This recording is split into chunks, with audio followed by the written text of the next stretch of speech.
Objective is to ensure that the Nigerian economy is inclusive, where small and medium-sized enterprises can thrive alongside large corporations, and where every citizen, regardless of location or background, can benefit from economic opportunities. We have initiated various programs such as the MSME hubs and single-digit loans for manufacturers designed to provide entrepreneurs with the support they need to succeed. We have also introduced the Credit Corporation to offer our workers consumer loans with single-digit interest. These initiatives collectively will boost the economy and ensure it remains competitive in Africa. No single sector or stakeholder can address these challenges alone. What we need now, more than ever, is collaboration. People talk about the options that Nigeria had at that time, the options that the president had at that time. He did not have that many options. Okay. But implementing such a far-reaching reform is impossible without solid political commitment from the top. The price of PMS has quintupled since the subsidy cuts, imposing terrible hardship across the breadth of Nigerian society.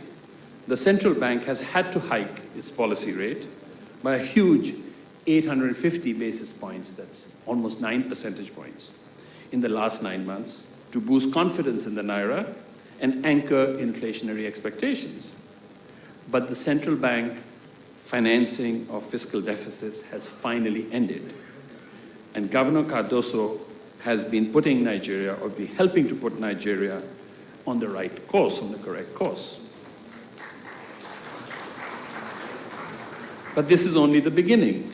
Nigeria will need to stay the course for at least another 10 to 15 years to transform its economy.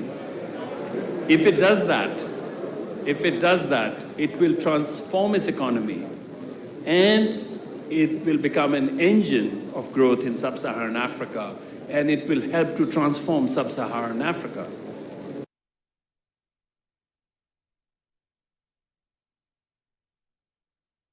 All right, there. That was the Vice President yesterday at the opening of the event. And of course, you heard his submission there with regards to the Nigerian Economic Summit Group and the theme of that event. Well, I have another guest seated, also a friend of the house. Michelle Delling is the Consul General in the Kingdom of Netherlands in Lagos. It's good to see you. It's good to have you here in Abuja. Likewise. Yes. Well, a lot was said yesterday, and I'm looking at how it concerns international body which you belong to. What do you make of the collaboration, now let me say, between Nigeria and of course international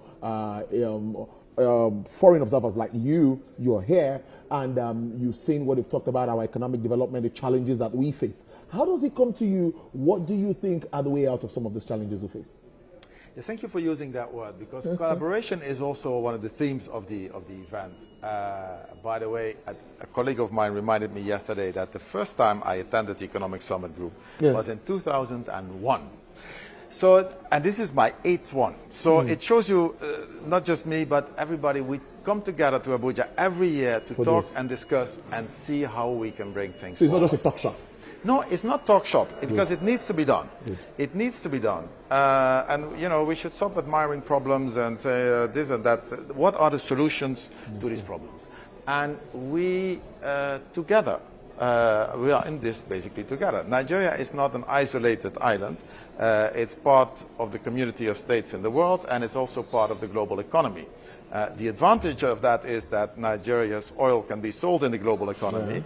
But the other fact of life is that the system has to sort of fit in, the economic system in that global economy. And that means that you have to find solutions together. Of course, we work together with the Nigerian government, but it's the Nigerian government's, let's say, job to find these solutions.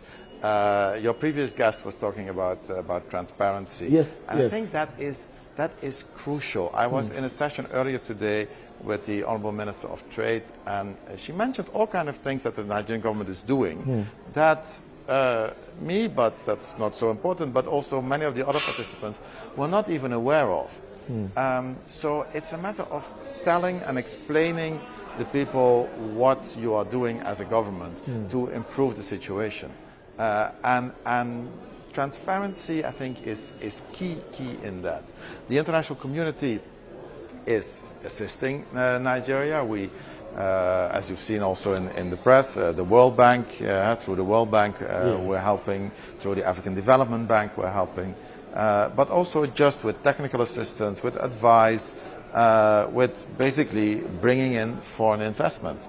Now, bringing in foreign investment in the current circumstances where the economy is a challenge. It's not impossible. I mean, it's basically anti-cyclical investment. So there are Dutch companies that are setting up new production facilities even in Nigeria as we speak. But many people would say, oh, they are brave. Well, they are not brave. They have a long-term vision. So you must have this long-term vision for Nigeria, whereby you say, now we are in a dip. Now we need to find a way to get out of here together. But, you know, what goes down goes up in the end. And there is the market. So it makes sense to invest in that. You saw that speech, or you listened to that speech yesterday from the Vice President of the World Bank, and I asked my guests to earlier, steering the course. Now, what do you make of some of these policy reforms that you've seen? Because many say it's clearly going to attract more investments, because when look at like Emirates now, they are back into the country because, you know, they can see that you can repatriating funds will be much more easier. So what do you think about these reforms, and how much more do you think it will help us attract the expected foreign direct investments? It will come, but reforms have to happen on two levels. So what we saw was the reforms on the price of petrol, the reforms on the exchange rate, but there are also the reforms in which, how should I say, like business obstacles that are not actually related to policy, but that hinder the course of doing business in Nigeria. And those can be on the regulatory front, those can be on many other fronts, whereby the price to produce, for example, a tube of toothpaste in Nigeria is 3 times the price to produce that same tube in a country like Vietnam. And as I started the conversation, that Nigeria is part of the international community. That also means that companies, multinationals, can decide, where do I invest? Where do I put my money? And if it becomes too complicated to do that in Nigeria, they decide to go for another country. Now, the Nigerian market and the Nigerian economy is big enough for homegrown businesses, for homegrown products, and to export from here. But then you need to have that conducive environment. So you need to reach that level whereby the government says, okay, these are the things that we do for the private sector, for private sector development. Because the government really knows they can't do it on their own. Economic development doesn't happen because government decides something. Government has to create this enabling environment. And from there on, the private sector will do that. Come in. Now, let's talk about igniting innovation, digital evolution. I want us to talk about that. We see Nigeria trying to key into this digital evolution thing, and a lot of efforts around our tech space. Now, meetings like this, of course, we're going to be talking about AI, blockchain, and how all of that contributes to the disruption that we face. Cyber crimes are also there, you know, as much as it's interesting to go online, you still have to think of the cyber. You see our banks trying to upgrade their softwares in recent times. So what do you make of that conversation to around fintech? How do you think Nigeria is faring around that space? Nigeria is faring extremely well. Last week I was in Lagos at the Moonshot Conference organized by Tech Cabal. Full house. Wow. Actually sort of the same setup as here. Maybe the people were a little bit younger than here, but very dynamic, very eager. And then you see how the tech space in Nigeria has homegrown and has expanded into other countries, and it's an asset for the Nigerian economy. By the way, also there, in the presence of the Honourable Minister for ICT, the companies also mentioned, say, let the government make more favourable regulations for the private sector. And that is something that needs to be done in all openness, in all transparency. I think, you know, as you say, I'm an observer, but I would say that Nigeria would benefit from a lot more transparency on what is actually happening. Interesting stuff. Now, so I'm looking at takeout from this discussion, this 3-day event, packed full with lots of conversations around what to you will be the message to, can I say, maybe international players like you, and also for us locals. I think that comes back to collaboration. Yes, again. because the private sector, and that's one of the things that came out here also, that we need to engage more also from the private sector with the government.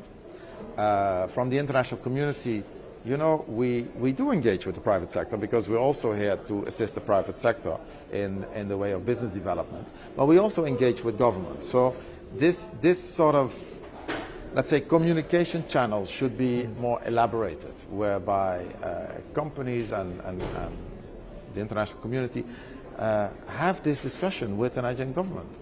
And government should not be afraid. You know, sometimes you think, oh, but government is afraid. People will say, you haven't done this, you haven't done that. The price of fuel went up, what's there to see for? No, we understand the problems that they are facing. We understand the challenges that they have. But, you know, we can only find a solution if we're in this together.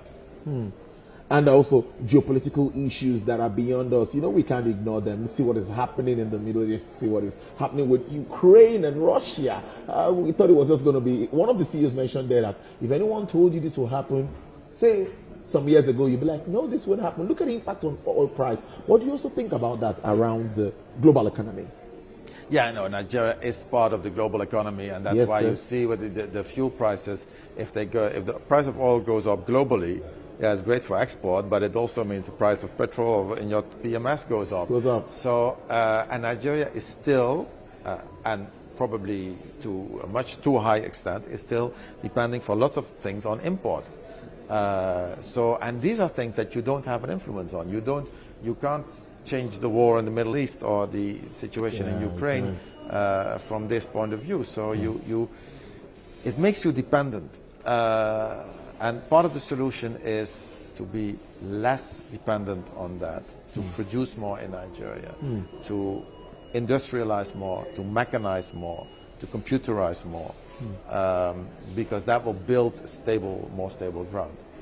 Probably a more stable economy for us. It's an interesting way to live it. I've been speaking to Michelle Dellin, who's the Consular General of the Kingdom of Netherlands in Lagos. But this time around, he's speaking to me in Abuja. It's good to see you. Thank you so much. Good to see you. All right, then. Take care. Thank you for joining the program. Well, let's take you again to see one of our charts. We spoke to the chairman, Presidential Committee on Fiscal and Tax Reforms Committee. That's Mr. Taiwo Oyedele. He is calling for the reforms that will go beyond taxation. He says tax is a consequence of economic activity. He said a lot. Just take a listen to Mr. Taiwo Oyedele while we come back to continue the conversation. You need to be able to draw a line between, for example, fiscal policy. On fiscal policy, we spent the past 1 year just engaging.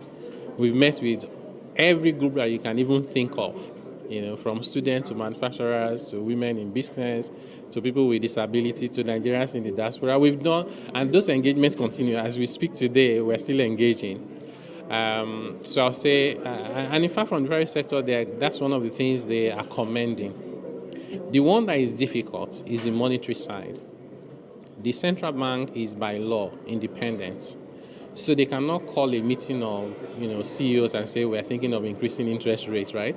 So some policies by design are not meant to be consultative with the private sector. But I do think that in the process leading up to making those decisions, they take input about the economy, including private sector data. Manufacturers, for example, said they have unsold inventory. People are not buying because people don't have the purchasing power. So I think overall it's some progress that we're making. Members want price stability, right? So the FX rate, the inflation rate needs to be stable. That way you can predict what your costs will be. Second is members are also asking for incentives. Nigeria is competing with other countries. And so if you want to attract investment, both domestic and foreign, if you want to attract investment into the real sector, we've got to create incentives that will allow members not to place money in term deposits and get 30% rate, but to invest in machineries.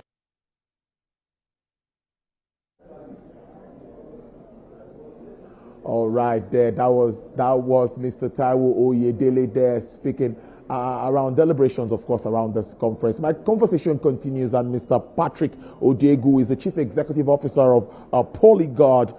Yes, thank you so much. It's good to see you. I think it's been a while. Yes, How do you? from South Africa, South Africa, right? that's true. It's good to see you again. Thank you very much. Yes, let's look at this conference and how it affects your segment of Nigeria's economy. There's a lot of work going on in the solid mineral space. I think you would agree with me. But before we go there, maybe you give us an overview of what's been happening, updates around your industry, and maybe some reactions to what government has been trying to do to make that sector be where it should be.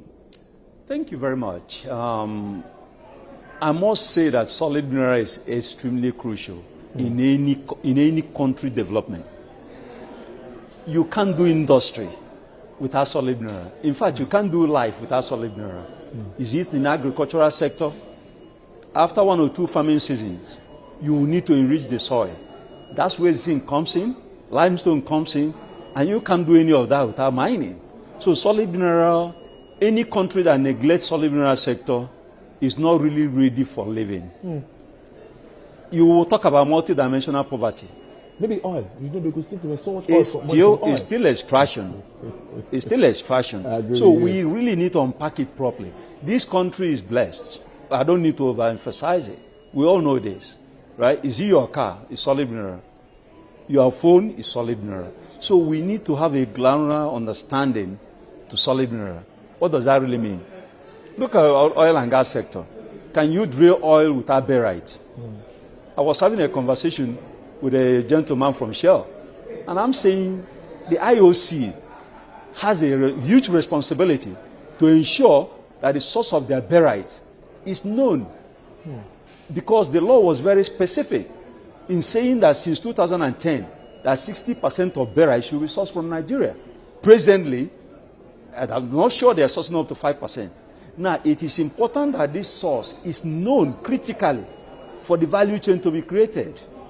So there is so much to unpack on solid mineral. And when we do this, this country will take off. And will take off in such a special way. Today, everybody talks about lithium. No, what is lithium? Lithium is your cell battery. It's as simple as that. So are we developing our mines to produce cell battery here in Nigeria? Are we going to mine to support lives of people, creating more wealth in other nations? Is that what we are supposed to be doing? So we need to really get it. And then our institutions, our financial institutions most especially, need to wake up. They have been slumbering for a very long time. We are talking of multidimensional poverty. For what? In Nigeria? No, it shouldn't. And if we mention it, that simply means that the system is not working well or not well coordinated. Now, the coordination has to go from one level to the other, but there must be a value chain. The nexus between mines and industry must be there. So that's what we're trying to do here. The manufacturing sector should. I've never seen a system where they are talking about solid mineral as a foundation to every other thing. And that is the language that I want us to develop, imbibe, and then see a way to make it natural.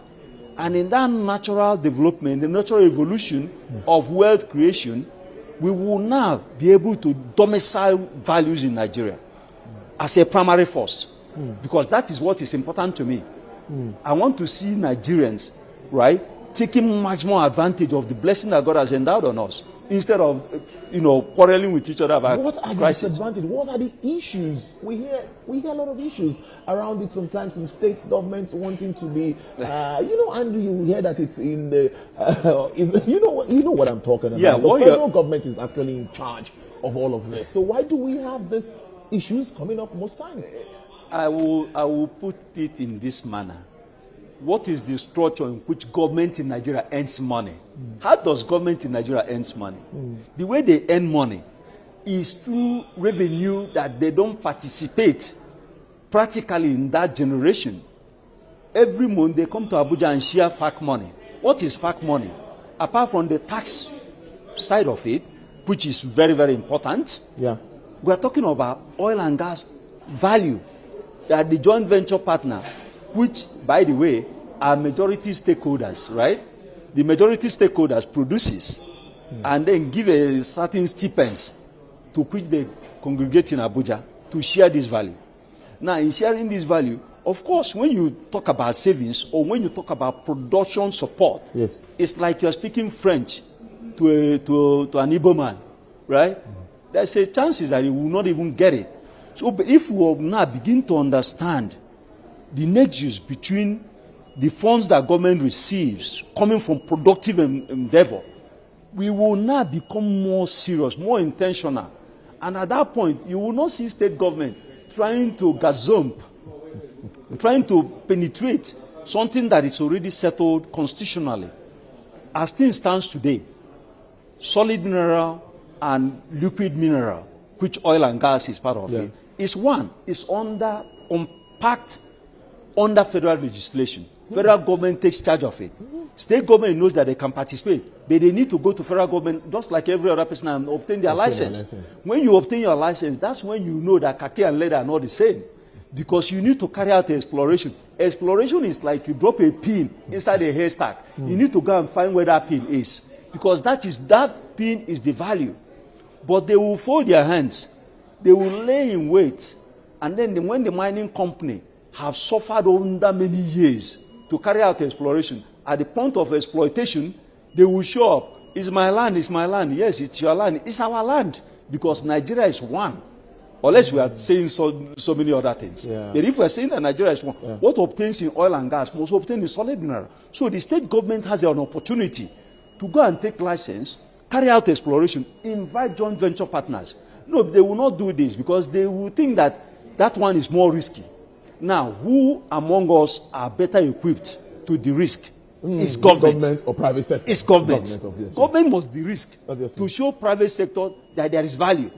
And that's when the private sector will go there and create jobs and multiplicities. But no, because we are allowing so many gaps, exploitable gaps, which is creating crisis in our rural area, crisis in our economic systems, and also, of course, where you see crisis, of course, you will see insecurity. Some of it are triggered intentionally to obfuscate and then to keep people talking about something, while meanwhile some other people are exploiting it blindly. So we need to open up. Because this country is a fantastic country. It is a wonderful country. If we get solid mineral right, agriculture will get it right too. And when we get that right, real development will start. And that real development, what I would really want Nigeria to even talk about is the importance of data, right? Data is critical. Now, data will help us with our logistics systems. If you go on Nigerian roads today, you see checkpoints here and there. What are we talking about?